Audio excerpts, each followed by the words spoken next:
Chillmonger, Shang Chi issue #1. Wow. It took a while when it got started, but they did come around at the end. It's a history lesson of his dad. He's ancient. This is why he got to live for so long. His name is Zhang Yu, I think. And there was another one named Zhang Zhu, and they're not alive anymore. Zhang Zhu. This image of Fin Fang Foom was cool, and it made me realize that this artist, his name is Dike is a better artist for large pictures than he is for smaller pictures.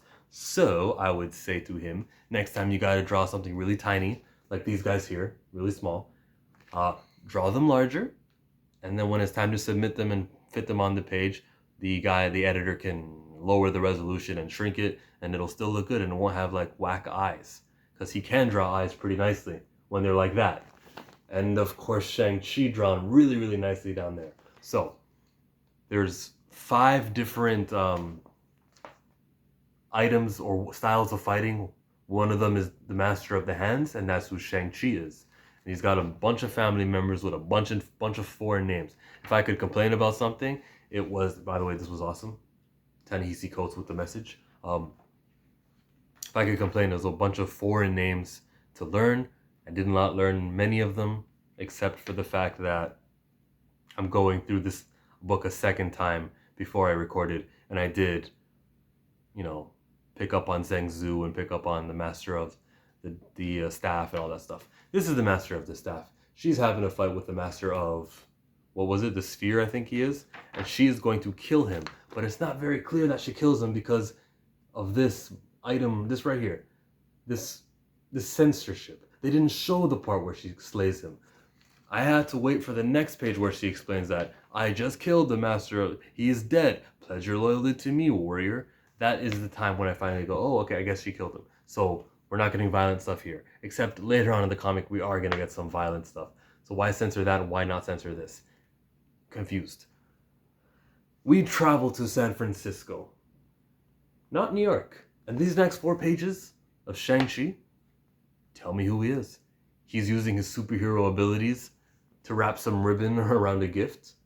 I love how humanizing that is. I love when superheroes use their powers in household ways. Remember in the Captain Marvel movie, she explains to Monica Rambeau, Maria Rambeau, who she is. They don't believe her. Check out this. She goes to the kettle, heats it up. Wow, that was awesome. I wouldn't have minded if she floated up to the top shelf, got a can of tomato sauce and brought it to them. That would have been cool too. Superhero powers in everyday life settings make them more human. And Grandma is who he's working for. He did her a solid.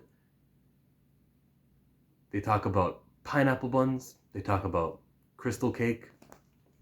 That's a trope I noticed from writers. When they want to integrate culture in their stuff, they just mention food. It happens. New Agents of Atlas did it with the Chinese pear, I think it was. I've seen Kamala Khan's story do it when they mention food there. I've seen it too much. It happens often. It's only a couple of word balloons, but it's cheap and it's a trope that I recognize now. It's not the only trope I recognize.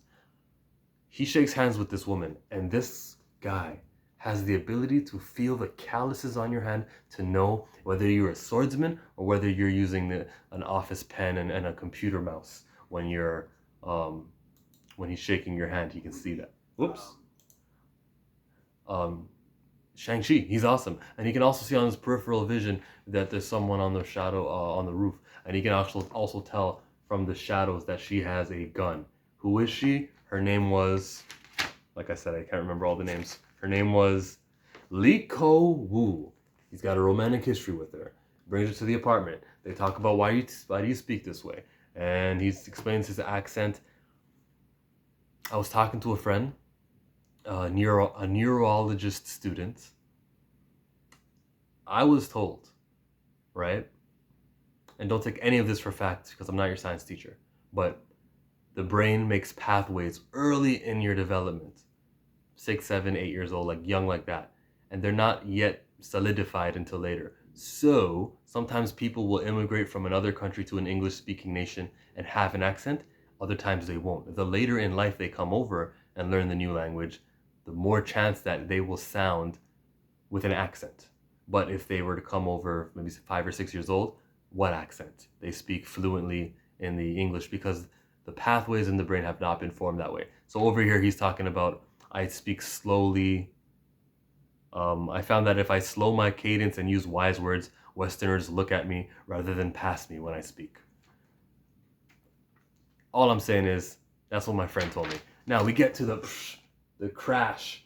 There are two people who just invaded their home, and the artwork of the fighting is exactly what I would want to see in a Shang-Chi artwork. I especially like the way he clapped his hands and he stopped the momentum of that sphere.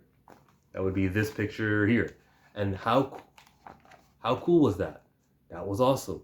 I expect one of these in every single Shang-Chi issue moving forward. And yes, I am going to be picking up this book until issue number 5 because I was sold on this comic. He kicks butt. They are going to stop to talk, explain who they are. One of them is Sister Dagger and Brother Saber. He's not going to accept their help. They're going to leave. But he did hear them mention his sister's name. And because he mentioned the sister, Shang-Chi goes, man, she's in a dark place. I got to be my superhero self and take her out from that darkness and bring her into the light. And he wants to go save her. She, on the other hand, as she whacks a guy on the top of his head, which is what I was talking about. Why not censor that, you know? Why not show that? Let me answer that question. Maybe because they knew they would do it later on. They wanted to give us a teaser early and then a final, you know, things got to progress in the comic book. They got to build something. So we get perceived violence and then we get actual violence just to give me that shock because we're deeper in the book. Anyways, the shock was all I needed was from this final page where it's a beautiful final page, right? Here's the trope. The final page being one big splash, one big image. This was 2. Much better. And it's got words on it. He wants to save her. She wants to kill him. I am interested. All those early pages talking about the family paid off. Introducing me who she was, I thought was, man, get to the point. I'm here for Shang-Chi is what I was thinking when I was reading it. No, it was worth introducing me to her. This was good, except for the fact that there were too many names to learn. This was good. Very good. Who else liked this comic book? I can't think of another time where I was just neutral. Let me just read what this character is about. And I ended up liking him. I was made a fan of Shang-Chi while reading this. And that doesn't happen. Shout out to Jean, Luen, Yang. Chillmonger. Subscribe. Thumbs up. And let me know in the comments what you thought.